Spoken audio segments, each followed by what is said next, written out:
Because the blood wasn't dry before the body got blown up, right? Byakuya said it himself. Not to touch it, or you might get some on you.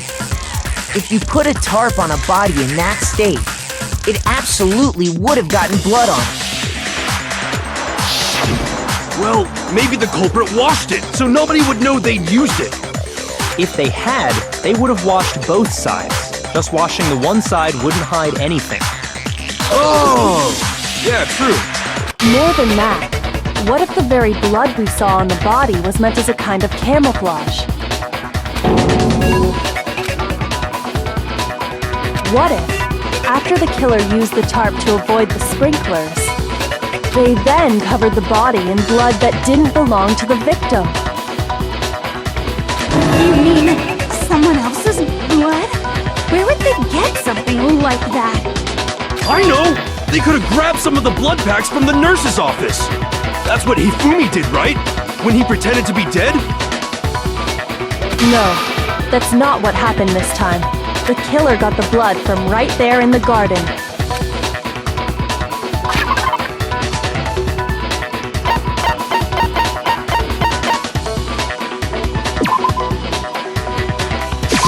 I got it! Could it have been chicken blood? What? Chicken blood? When I checked the chicken coop before the murder, there were 5 chickens. But after the murder, there were only 4. So, you're saying someone killed a chicken and then covered the body with its blood? Man, that's messed up. Killing a living thing just to do something like that is awful. They should have at least eaten it. I wonder if the killer had to get the blood from the scene so they wouldn't be spotted walking around. Anyway, there's no denying that a chicken went missing, which provides a basis for my theory. Perhaps, but even so, there's one thing that still doesn't make sense. You said the culprit used the tarp to avoid the water and then covered the body in blood, right? But if that's the case, then the blood should have soaked into the ground around the body. But that's not what we saw. Only the victim's clothing had blood on it. The ground was completely clean. I have to agree, that certainly is strange. Maybe they didn't apply the blood at the scene. Maybe they covered the coat in blood beforehand. They covered it beforehand? When you discovered the body, was it wearing the coat like you normally would? I think so. Wait, no. The head was through the neck hole, but the arms weren't in the sleeves. Then that settles it. Sorry, I'm having a tough time keeping up. What settles what? Here's what happened. The murder took place before the sprinklers went off, but the body didn't get wet because the killer covered it with the tarp.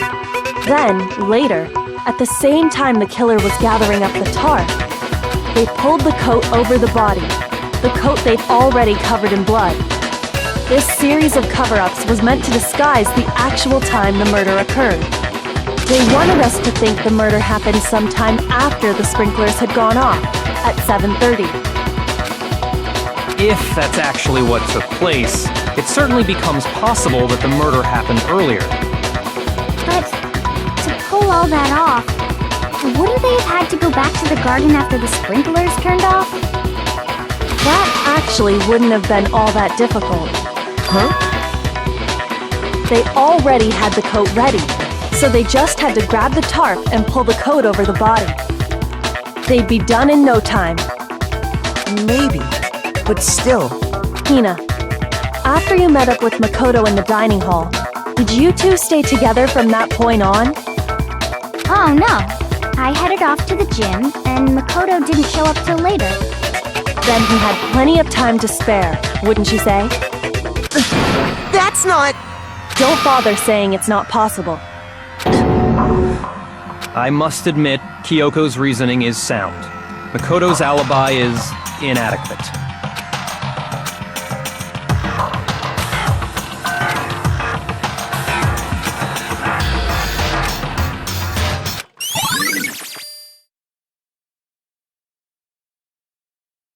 Well then, it looks like we're back to square one. Makoto's alibi is no good, so once again, our suspects are him and Kyoko. For serious, man? Which one of them did it? Hey, why don't we let luck decide? Let's flip a coin. 50-50 odds. Oh! See? Pretty good idea, right? No, not that. I just remembered something super serious. Well, don't just stand there. Out with it. You know that knife we found all black and burnt? The one we found stuck in the body before it exploded, right?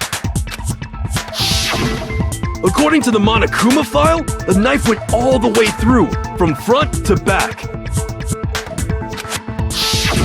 So, what about it? I'm pretty sure I'd seen that knife somewhere before. That's what I thought when I first saw it. I just remembered.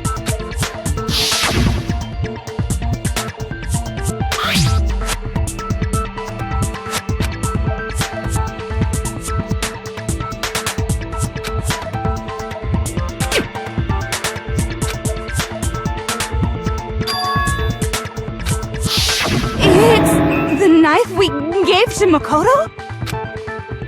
You don't seem surprised. You must have noticed earlier. Yeah, Then why did you hide that fact? it's not that I hid it. It's just...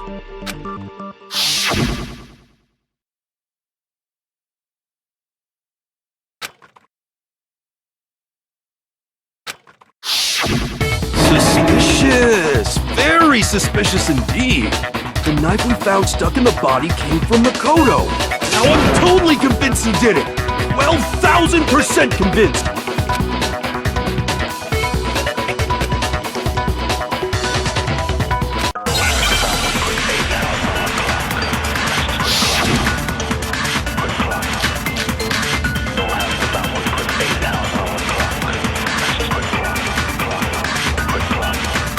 The knife we found lodged in the dead body.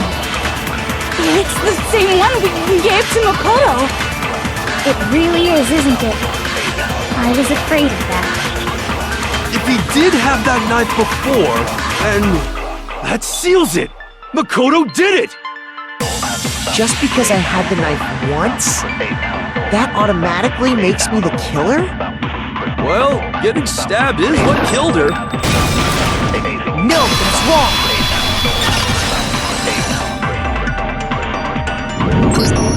Wait, hold on. The stab wound isn't what killed Mukuro. That should be clear from the description of the cover-up we just heard. Lies! We never talked about what killed her. No, don't you remember? The killer covered the dead body with the tarp, and then put the bloody coat on it, right? In other words, the victim never wore that blood-stained coat until after they were dead. Okay, fine. So what? So, when we discovered the body, the knife had been thrust through the coat along with the body. Meaning, if she wasn't stabbed until the coat was put on, and she was already dead at that point, obviously the stab wound isn't what killed her. Maybe you stabbed her twice. Once to kill her and once to cover it up.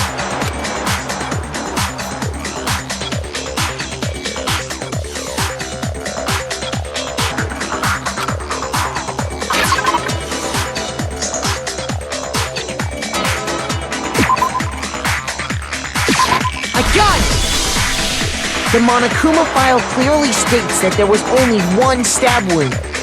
Oh yeah, it sure did. Totally forgot about that. Then the knife... Was just another piece of camouflage set up by the true killer.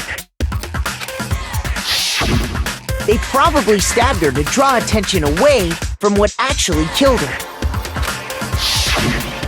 Exploding the body afterward was probably meant to do the same thing. The explosion severely damaged the body, making it impossible to know what really killed her. It was all the killer's attempt to destroy all evidence of their crime. So they wanted us to notice the stab wound and then detonated the body afterward. They meant for us to latch onto the knife as the cause of death, then destroy any evidence proving otherwise. Oh, hey, I have a question. It kind kinda goes back to the beginning, but what's the deal with that explosion anyway? Why'd the body just blow up all of a sudden like that? If you bothered to put that lump of gray matter between your ears to use, you'd know the answer. Well, if you're so smart, just tell me. I'll tell you. I bet some unknown quantum particle caused an atomic level spontaneous combustion!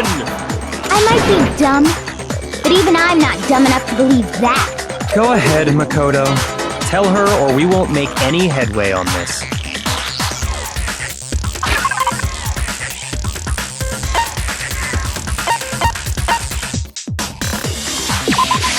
I got it!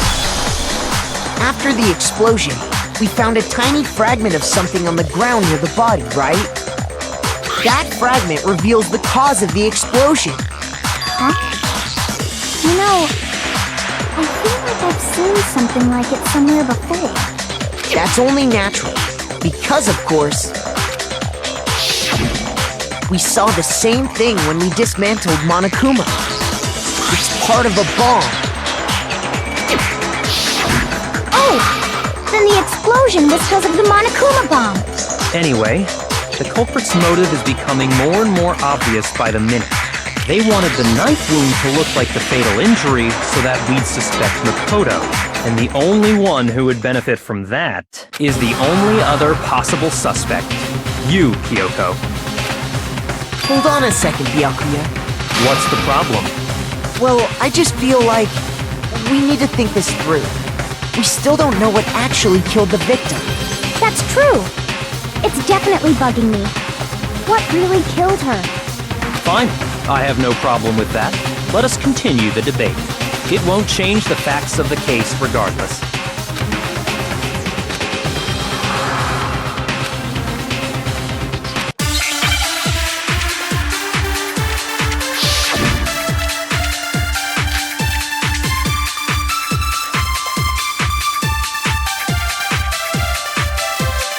Then, shall we continue the debate? The victim's fatal injury has yet to be determined, correct? The explosion didn't kill her for sure. Yes. Well, yeah.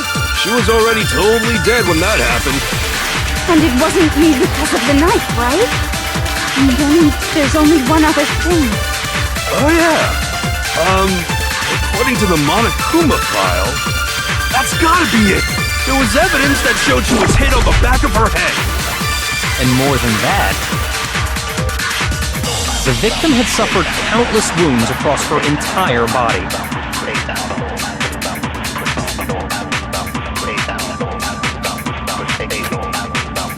Then, shall we continue the debate? The victim's fatal injury has yet to be determined. No, that's wrong!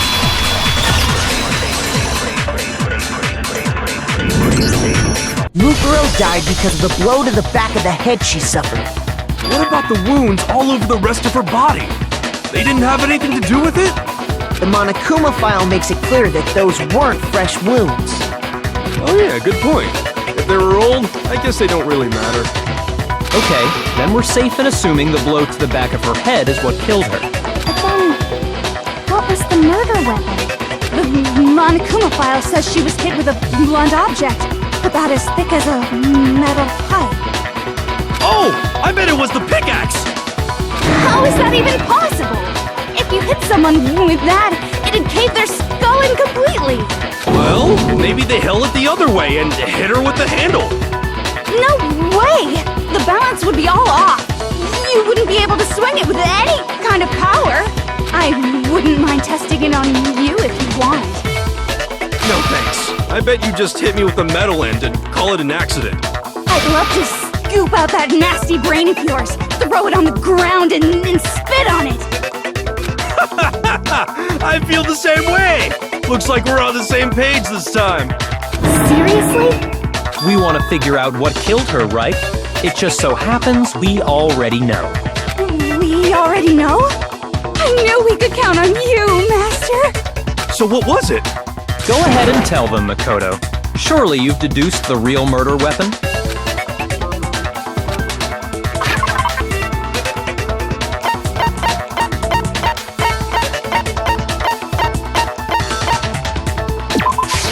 I got it!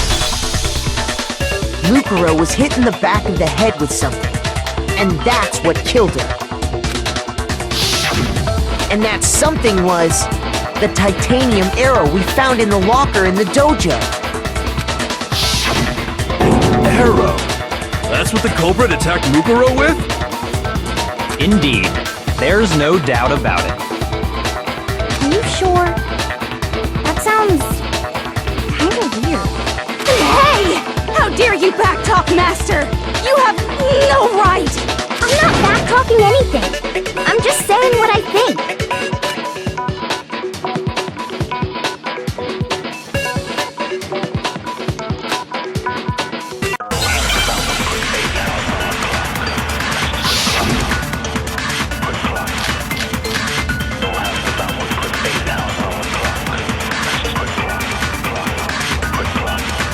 The titanium arrow. It was in the dojo locker, right? I have no doubt that was the murder weapon. Are you sure? You don't sound convinced. What's the problem? Well, 'cause in the Monokuma file, it said the weapon must have been about as thick as a metal pipe, right? It seems like an arrow would just be too thin. Talking back to Master! You have no right!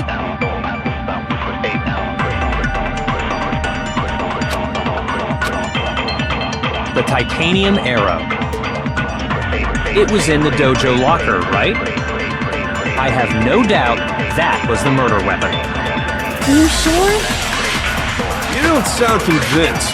What's the problem? Well, 'cause in the Monokuma file, it said the weapon must have been about as thick as a metal pipe, right? It seems like an arrow would just be too thin.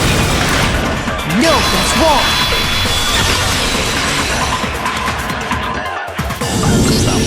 You're right. Just the one arrow would have been too weak. That's why the killer used another weapon. Another weapon? Inside the dojo locker, we also found a balled-up wad of duct tape. The killer probably uses duct tape to bind multiple arrows together.